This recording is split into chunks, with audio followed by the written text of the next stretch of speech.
Hi friends, welcome back to my channel. ഒരു പുതിയ വീഡിയോയിലേക്ക് എല്ലാവർക്കും സ്വാഗതം. ഈ ചാനൽ ആദ്യമായിട്ട് കാണുന്ന ആരെങ്കിലും ഉണ്ടെങ്കിൽ ചാനലൊന്ന് സബ്സ്ക്രൈബ് ചെയ്യാൻ മറക്കരുത്. കൂടാതെ നിങ്ങൾക്ക് വീഡിയോ ഇഷ്ടമായാൽ ലൈക്ക് ചെയ്യാനും ഷെയർ ചെയ്യാനും മറക്കരുത്. ഇന്നത്തെ വീഡിയോ ഗ്രീൻ പീസ് കറിയുടെ റെസിപ്പിയാണ്. രാവിലെ അപ്പത്തിൻ്റെ കൂടെയും അതുപോലെ തന്നെ പുട്ടിൻ്റെ കൂടെയും എല്ലാം കഴിക്കാൻ പറ്റുന്ന നല്ല കുറുകിയ ചാറോടുകൂടിയ കറി. ഇതിനു വേണ്ടി 1 കപ്പ് ഗ്രീൻ പീസ് 8 മണിക്കൂറോളം കുതിർത്ത് ഊറ്റി വെച്ചിട്ടുണ്ട്. രാവിലെ ഉണ്ടാക്കാനാണെങ്കിൽ രാത്രിയിൽ വെള്ളത്തിലിട്ട് വെച്ചാൽ മതി, നന്നായിട്ട് കുതിർന്ന് കിട്ടും. ഇനി വേണ്ടത് ക്യാരറ്റും കിഴങ്ങുമാണ്. പകുതിയോളം ക്യാരറ്റും പകുതി കിഴങ്ങും കഷ്ണങ്ങളാക്കി എടുത്തിട്ടുണ്ട്. ഇനി ഇത് വേവിച്ചെടുക്കണം. അതിനു വേണ്ടി ഒരു കുക്കറിലേക്ക് കുതിർത്ത് വെച്ചിരിക്കുന്ന ഗ്രീൻ പീസ് ചേർത്ത് കൊടുക്കണം. അതുപോലെ അരിഞ്ഞു വെച്ചിരിക്കുന്ന ക്യാരറ്റും കിഴങ്ങും കൂടി ചേർത്ത് കൊടുക്കാം.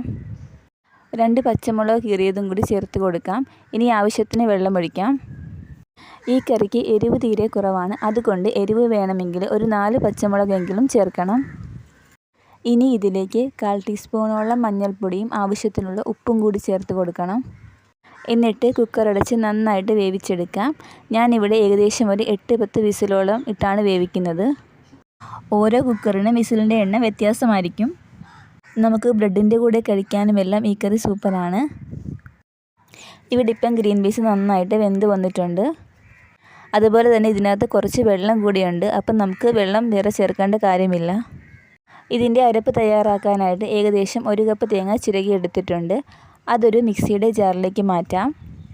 ഇനി നമുക്ക് അതിലേക്ക് 2 കഷ്ണം വെളുത്തുള്ളി ചെറുതാക്കി അരിഞ്ഞ് ചേർത്ത് കൊടുക്കാം. അരയ്ക്കാൻ ആവശ്യത്തിനുള്ള വെള്ളം കൂടി ഒഴിച്ചു കൊടുക്കണം. ഇനി ഇതിലേക്ക് ചേർക്കേണ്ടത് ഗരം മസാലയാണ്. ഏകദേശം 1 ടീസ്പൂണോളം ഗരം മസാല ചേർത്ത് കൊടുക്കാം. അതുപോലെ തന്നെ കുറച്ച് മഞ്ഞൾപ്പൊടിയും കൂടി ചേർത്ത് കൊടുക്കണം. ഏകദേശം 1/4 ടീസ്പൂണോളം മഞ്ഞൾപ്പൊടിയും കൂടി ചേർത്ത് കൊടുക്കാം. കുറച്ച് കറിവേപ്പിലയും കൂടി ചേർക്കണം. ജാറടച്ച് നന്നായിട്ടൊന്ന് അരച്ചെടുക്കണം. നല്ല പേസ്റ്റ് പരുവത്തിൽ അരച്ചെടുക്കണം. ഇവിടെ ഇപ്പോൾ നന്നായിട്ട് അരഞ്ഞു വന്നിട്ടുണ്ട്. നല്ല പാകത്തിനുള്ള അരപ്പായിട്ടുണ്ട്. ഇനി നമുക്ക് ഒരു ചട്ടി ചൂടാക്കി അതിലേക്ക് ഏകദേശം ഒരു 3 ടേബിൾ സ്പൂണോളം വെളിച്ചെണ്ണ ഒഴിച്ചു കൊടുക്കാം. എണ്ണ നന്നായിട്ട് ചൂടായിട്ട് വരുന്ന സമയത്ത് അതിലേക്ക് കുറച്ച് കറിവേപ്പില ഇട്ടൊന്ന് മൂപ്പിച്ചെടുക്കണം. വേപ്പില മൂത്ത് വരുന്ന സമയത്ത് നമുക്കതിലേക്ക് നമ്മൾ നേരത്തെ അരച്ച് വെച്ചിരിക്കുന്ന തേങ്ങയുടെ അരപ്പ് ചേർത്ത് കൊടുക്കാം. പിന്നെ നമ്മൾ വേവിച്ച് വെച്ചിരിക്കുന്ന ഗ്രീൻ പീസും കൂടി ഇതിലേക്ക് ചേർത്ത് കൊടുക്കണം. ഗ്രീൻ പീസിലുള്ള വെള്ളം കൂടി ഇതിലേക്ക് ഒഴിച്ചു കൊടുക്കണം.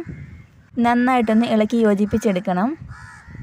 1 ടീസ്പൂണോളം ഗരം മസാലയും കൂടി ഇതിലേക്ക് ചേർത്ത് കൊടുക്കാം. അപ്പം നല്ലൊരു ടേസ്റ്റ് കിട്ടും കറിക്ക്. നന്നായിട്ടൊന്ന് ഇളക്കി കൊടുക്കാം. പിന്നെ ഈ കറിക്ക് ഉപ്പ് പോരാന്നുണ്ടെങ്കിൽ നമുക്ക് ഈ സമയത്ത് ചേർത്ത് കൊടുക്കാം. ഇനി ഈ കറി ഫ്ലെയിം ഒന്ന് കൂട്ടി വെച്ച് തിളപ്പിക്കണം. എന്നിട്ട് ഫ്ലെയിം കുറച്ച് വെച്ച് ഒരു മിനിറ്റോളം ഒന്ന് വേവിച്ചാൽ മതി. ഫ്ലെയിം ഉടനെ ഓഫ് ചെയ്ത് കൊടുക്കാം. നമ്മുടെ ഈ കറി ഇരിക്കും തോറും കുറച്ചൊന്ന് കട്ടിയായി വരുന്ന കറിയാണ്. അതുകൊണ്ട് തന്നെ ഒരുപാടങ്ങ് കുറുക്കിയെടുക്കണ്ട. നമ്മളിങ്ങനെ ഓഫ് ചെയ്യുമ്പോൾ കറക്റ്റ് പാകത്തിനുള്ള കറി ആയിക്കോളും. ഇച്ചിരി കൂടെ ലൂസുള്ള ചാറ് വേണമെങ്കിൽ ഇതിലേക്ക് അല്പം വെള്ളം ഒഴിച്ചൊന്ന് തിളപ്പിച്ചെടുത്താൽ മതി. നമ്മുടെ കറി ഇവിടെ റെഡി ആയിട്ടുണ്ട്. എല്ലാവരും ഒന്ന് ട്രൈ ചെയ്ത് നോക്കണം. ഇതുപോലെ പുതിയൊരു വീഡിയോയുമായിട്ട് നമുക്ക് വീണ്ടും കാണാം.